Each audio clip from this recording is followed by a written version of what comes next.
وہ بندوں کو سرکار مصطفیٰ صلی اللہ تعالی وسلم اور ان کے یار غار حضرت صدیق اکبر کو بچانے کے لیے یہاں دیکھیے مکڑی کو حکم فرما دیا، مکڑی نے غار کے منہ پہ جالا تن دیا، ایک کبوتری آئی اور آ کر کے چند تن کے رکھ کے اور انڈے دے دیے، یہ سرکار کی حفاظت کے لیے۔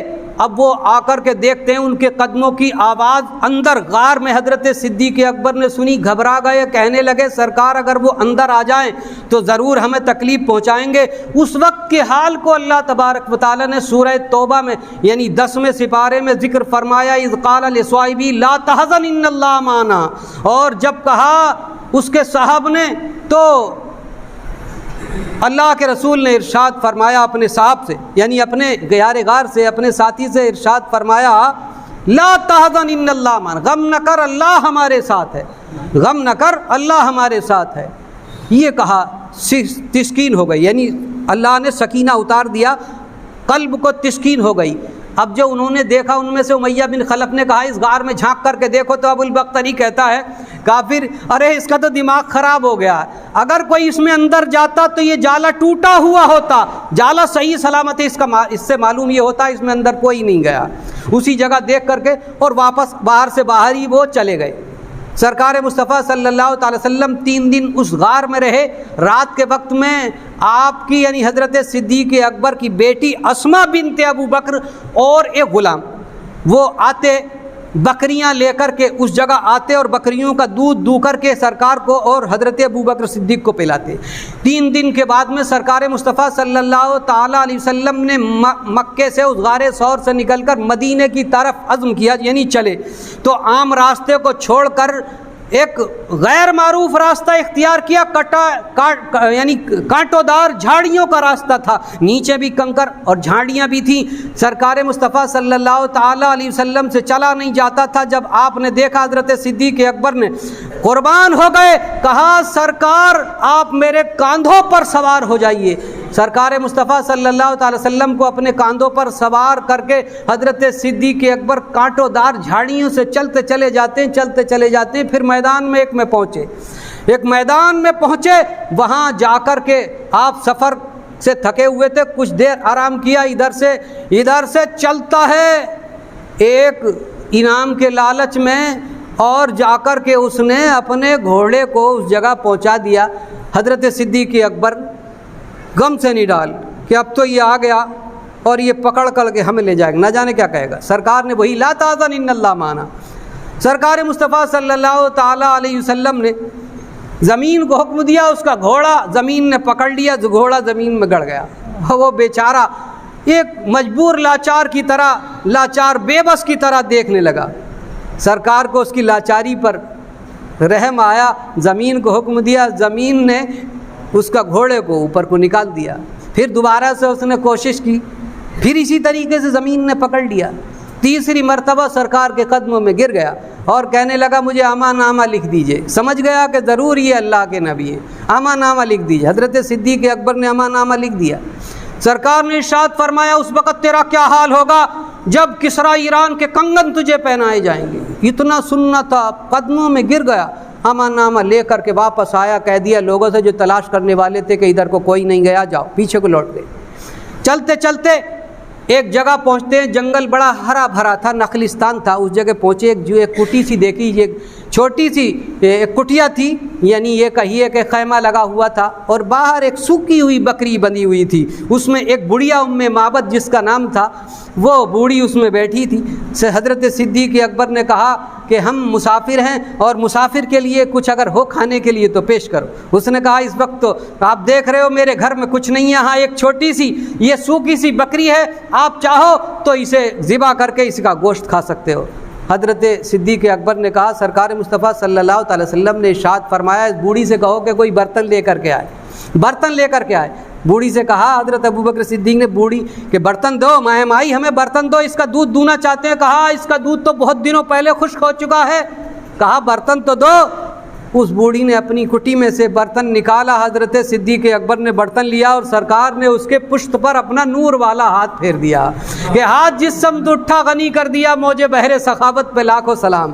جیسے ہی سوکھی بکری پر سرکار کا ہاتھ پھرا ہے ویسے ہی ماس میں اس کی ہڈیوں پر ماس آ گیا اور تھنوں میں دودھ آ گیا، دونے لگے تمام ام معبد کے سب برتن بھر گئے اور ام معبد نے بھی پیا دودھ، اور سرکار مصطفیٰ صلی اللہ تعالی وسلم نے بھی پیا، اور حضرت صدیق اکبر نے پیا۔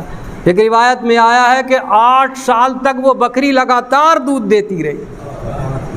سرکار اس جگہ سے رخصت ہوئے اور جب ابو معبد یعنی اس کے شوہر آئے تو اس عورت نے اپنے شوہر سے ایسے الفاظوں میں سرکار کی تعریف بیان کی، وہ کہتی ہیں کہ ابو معبد آج ایک ایسا شخص آیا کہ جس کی آنکھیں بڑی حسین تھیں، جس کی پیشانی نور والی تھی، جس کا چہرہ ایسا خوبصورت تھا کہ جس کی تابانی سے تمام میری کٹیا روشن ہو گئی، جدھر کو دیکھیے نور ہی نور تھا، اور اس کا جسم اللہ نے ایسا سڈول بنایا تھا کہ وہ وسیم ہے، جدھر سے دیکھو ادھر سے ایسا ہی خوبصورت نظر آتا ہے۔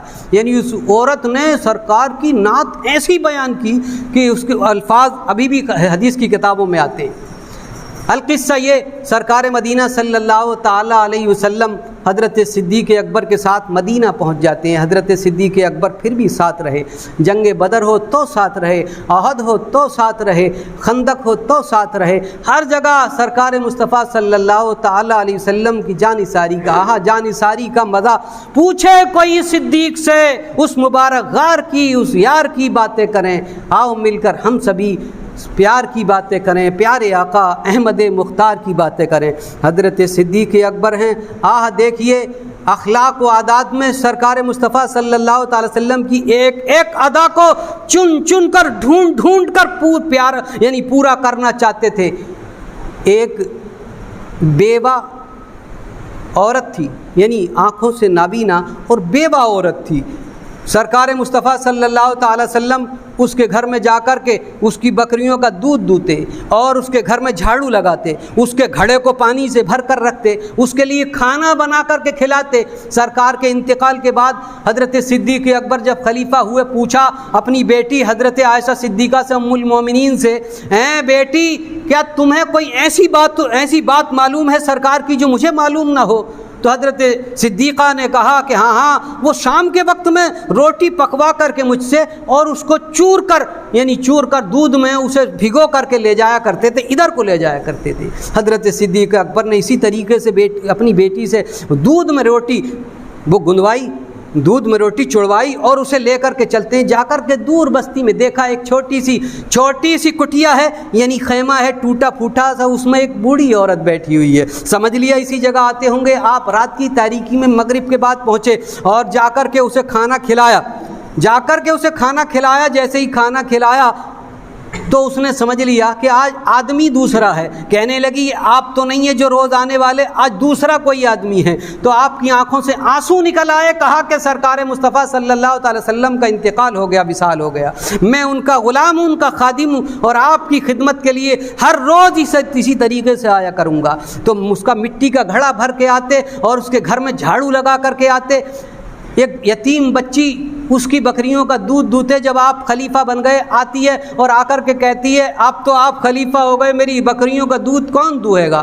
تو کہا بیٹی ہاتھ شفقت کا اس کے سر پر پھیرا، مسلمانوں یتیم کے سر پر ہاتھ رکھنا پیارے آقا کا فرمان ہے، جتنے بال ہاتھ کے نیچے آتے ہیں اتنی نیکیاں نامہ اعمال میں اللہ لکھ دیتا ہے۔ اس کے سر پر ہاتھ رکھا، کہا بیٹی فکر نہ کرو، میں ہر روز تمہارے گھر یوں ہی آتا رہوں گا، جب تک بھی میں رہوں گا یوں ہی تمہاری بکریوں کا دودھ دوتا رہوں گا۔ مسلمانوں یہ اسلام ہے، کبھی ایسا جذبہ کسی کے دل میں آیا ہے؟ ذرا سوچو، جو غلام رسول ہونے کا دعویٰ کرتے ہیں، نبی کا دامن نہیں چھوڑیں گے نعرے لگاتے ہیں، کبھی ایسا جذبہ آیا؟ حضرت صدیق اکبر آدھی دنیا کے بادشاہ ہوتے ہوئے، جن کی حکومت میں عراق شام فتح ہوئے، یمن فتح ہوا اور ایران تک اسلامی حکومت کی سرحدیں بڑھ گئیں، ایسی حکومت ہوتے ہوئے پھر بھی آپ غریبوں یتیموں مسکینوں کا یہ نہیں کہ دوسرے سے بلکہ خود اپنے ہاتھ سے سرکار مصطفیٰ صلی اللہ تعالی وسلم کی ہر ایک سنت کو ادا کرنے کا قصد کرتے اور ادا کرتے، ڈھونڈ کر تمام سنتیں۔ وقت آیا دوسرا سال، یعنی 2 سال ہوئے ابھی خلافت کو، 2 سال ہوئے، حضرت سرکار مصطفیٰ صلی اللہ تعالی وسلم 12 ربیع الاول کو وصال کر گئے، ابھی سفر کا مہینہ تھا کہ صدیق اکبر کی طبیعت بگڑ گئی۔ حضرت مولا علی کو حضرت فاروق اعظم کو بلایا اور وصیت کی، اے علی، جن ہاتھوں سے تم نے سرکار کو غسل دیا، جن ہاتھوں سے آپ نے سرکار کو قبر انور میں اتارا، میں چاہتا ہوں کہ میں بھی انہی ہاتھوں سے غسل پاؤں اور میں بھی انہی ہاتھوں سے قبر میں اتارا جاؤں۔ میری میت کو آپ تیار کرنا اور لے جا کر کے حضرت عائشہ صدیقہ کے حجرے کے سامنے لے جا کر کے رکھ دینا اور اجازت طلب کرنا، کہنا اے سرکار تمہارے یار غار آج تمہارے پاس لیٹنے کی، دفن ہونے کی اجازت چاہتے ہیں۔ اگر اجازت مل جائے تو حجرہ عائشہ میں سرکار کے پہلو میں دفن کرنا، اور اگر اجازت نہ ملے تو پھر جنت البقیع میں دفن کر دینا۔ دیکھیے صدیق اکبر کا عقیدہ اس حدیث پاک سے سن لو، یعنی سرکار کو انتقال کیے ہوئے 2 سال ہو گئے، پھر کہہ رہے ہیں اجازت مل جائے تو قبر انور سے، سمجھ لیجئے صحابہ کرام کا حضرت صدیق اکبر کا عقیدہ یہ تھا مسلمانوں کے سرکار اب بھی زندہ ہیں اور اجازت دیں گے، تبھی تو ایسی وصیت کی۔ یہ چلو مان لو، فرض کرو مان لو کہ ان پر عشق غالب تھا، تو حضرت فاروق اعظم نے کیوں مان لیا، حضرت مولا علی نے کیوں مان لیا ہے؟ اس کا مطلب یہ ہے، صاف صاف ظاہر ہے کہ تمام صحابہ کرام جانتے تھے کہ سرکار اب بھی حیات ہیں اور قیامت تک قبر میں حیات رہیں گے، زندہ رہیں گے۔ تیار کیا گیا جنازہ، لے جا کر کے سرکار کے روضے کے حضرت عائشہ صدیقہ کے دروازے پر، حجرے کے دروازے پر رکھ دیا گیا، اور آگے بڑے ہاتھ باندھ کر حضرت مولا علی عرض کرتے ہیں، اے سرکار آپ کے یار غار آپ کے پاس لیٹنے کی اور دفن ہونے کی اجازت چاہتے ہیں۔ اچانک صحابہ کرام کا بیان ہے کہ اچانک دروازہ کھلتا ہے، بند دروازہ کھلتا ہے، آواز آتی ہے قبر انور سے، ادخلوا الحبیب الی الحبیب، داخل کر دو دوست کو دوست کے پاس میں۔ سرکار کی آواز جانی پہچانی آواز تھی، 2 ہی سال تو ہوئے تھے، آنکھوں سے آنسو جاری ہو گئے، کچھ صحابہ کرام تو تڑپ پر زمین پر گر کے بے ہوش ہو گئے۔ القصہ یہ ہوش آیا اور سرکار کے قبر انور کے برابر میں پہلو میں حضرت صدیق اکبر کی قبر کھودی گئی اور اسی جگہ دفن کر دیا گیا۔ مسلمانوں، یہ ہمیں ایک ایسا سبق ہے جو رہتی دنیا تک تمام عشاق کے دلوں کو ایمان کی جلا سے، ایمان کے نور سے منور و مجلہ کرتی رہے گی۔ ہمیں مان لینا چاہیے حضرت صدیق اکبر جیسی زندگی اور ان کے جیسا عشق ہمارے دلوں میں ہونا چاہیے، تبھی ہم غلام رسول کہلانے کا دعویٰ کر سکتے ہیں۔ اللہ تبارک و تعالی ہم سب کو پیارے آقا کی پیاری سنتوں پر عمل کی توفیق عنایت فرمائے، حضرت صدیق اکبر جیسا عشق عنایت فرمائے۔ آمین۔ وآخر دعوانا الحمدللہ رب العالمین۔